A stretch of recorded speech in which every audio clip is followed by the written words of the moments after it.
मैं शुभलता यादव, सहायक आचार्य भूगोल विभाग। स्टूडेंट्स, अभी तक हमने मानव भूगोल का अर्थ एवं परिभाषाएं तथा मानव भूगोल का उद्देश्य एवं अध्ययन क्षेत्र विषय पर चर्चा की।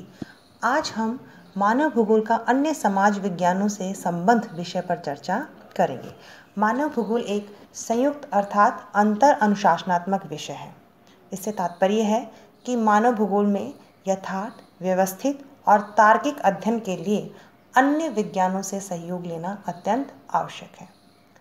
विभिन्न भौतिक विज्ञानों और सामाजिक विज्ञानों से अंतर संबंध होने के कारण ही मानव भूगोल में विशिष्ट शाखाओं का विकास हुआ है। चूँकि मानव भूगोल का केंद्र बिंदु मानव और उसकी गतिविधियां हैं, अतः मानव भूगोल का सामाजिक विज्ञानों से घनिष्ठ संबंध पाया जाता है। हमारे सिलेबस में मानव भूगोल का समाज विज्ञानों से संबंध के बारे में ही दिया गया है।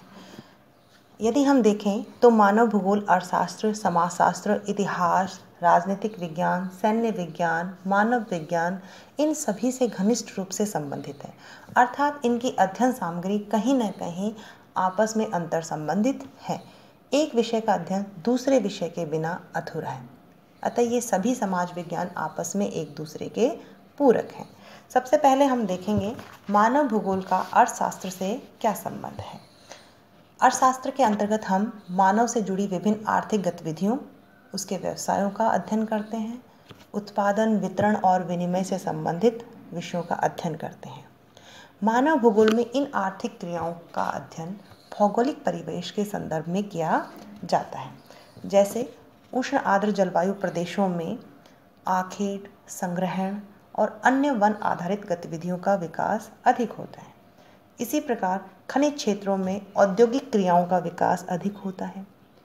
इन क्रियाओं का विकास उन क्षेत्रों में क्यों होता है, कौन कौन से भौगोलिक कारक उन आर्थिक क्रियाओं के पीछे उत्तरदायी हैं, इन सब का जानकारी हमें मानव भूगोल से ही मिलती है। समाजशास्त्र विषय के अंतर्गत हम सामाजिक संगठन, जीवन शैली, परिवार, विवाह संस्था, रीति रिवाज, श्रम विभाजन, सामाजिक नवाचार आदि विषयों का अध्ययन करते हैं। चूँकि मानव एक सामाजिक प्राणी है और मानव भूगोल का अध्ययन का केंद्र बिंदु है, अतः मानव और उसके समाज का अध्ययन किया जाना मानव भूगोल में अत्यंत आवश्यक है। जैसे एस्किमोज, बुशमैन, इनके सामाजिक संगठनों का अध्ययन मानव भूगोल में किया जाता है। इन सभी सामाजिक अध्ययनों के पीछे कौन कौन से भौगोलिक कारक उत्तरदायी हैं, इनका अध्ययन मानव भूगोल से ही पता चलता है। मानव भूगोल और इतिहास का भी घनिष्ठ संबंध है। इतिहास में विभिन्न घटनाओं का तिथिवार अध्ययन प्रस्तुत किया जाता है। मानव भूगोल में भी इन घटनाओं को प्रभावित करने वाले भौगोलिक कारकों का अध्ययन किया जाता है। अर्थात मानव सभ्यता की उत्पत्ति एवं विकास में जो कालिक उतार चढ़ाव हुए हैं, उनका अध्ययन किया जाना अत्यंत आवश्यक है। जर्मन भूगोलवेत्ता कांट ने कहा था, इतिहास व भूगोल दोनों ही वर्णनात्मक होते हैं, किंतु ऐतिहासिक घटनाओं का मुख्य आधार भूगोल ही होता है। अर्थात भौगोलिक जो घटनाएं हैं, उनमें कौन कौन से भौगोलिक कारक विभिन्न समयों पर उत्तरदायी रहे हैं, इसकी जानकारी हमें भूगोल से ही होती है।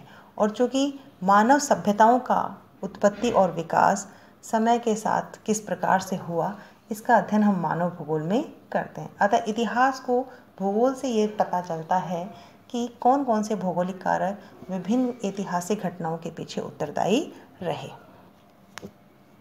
मानव भूगोल और राजनीतिक विज्ञान का भी घनिष्ठ संबंध है।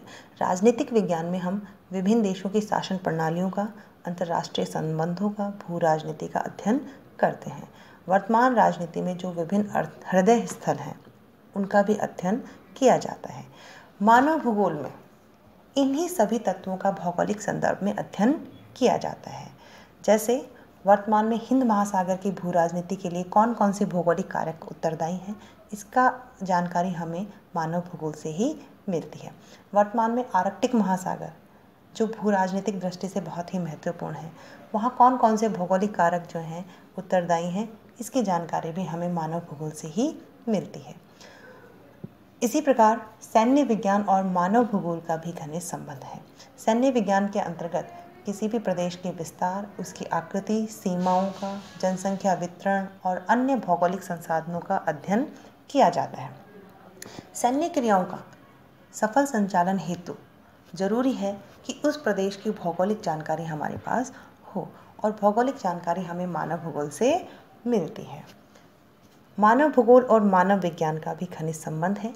मानव विज्ञान में हम विभिन्न प्रजातियों की उत्पत्ति, उनके विकास, वितरण, विशेषताओं और कार्यकुशलता का अध्ययन करते हैं। मानव भूगोल में इन प्रजातियों का विभिन्न प्रदेशों के अंतर्गत भौगोलिक पृष्ठभूमि में अध्ययन किया जाता है। अतः मानव भूगोल और इन सभी समाज विज्ञानों की अध्ययन सामग्री कहीं न कहीं आपस में एक दूसरे की पूरक है। इसलिए मानव भूगोल जो है अन्य समाज विज्ञानों से बहुत ही घनिष्ठ संबंध रखता है।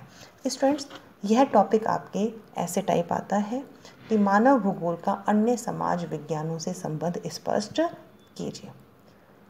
यह टॉपिक हमारा पूरा होता है। धन्यवाद।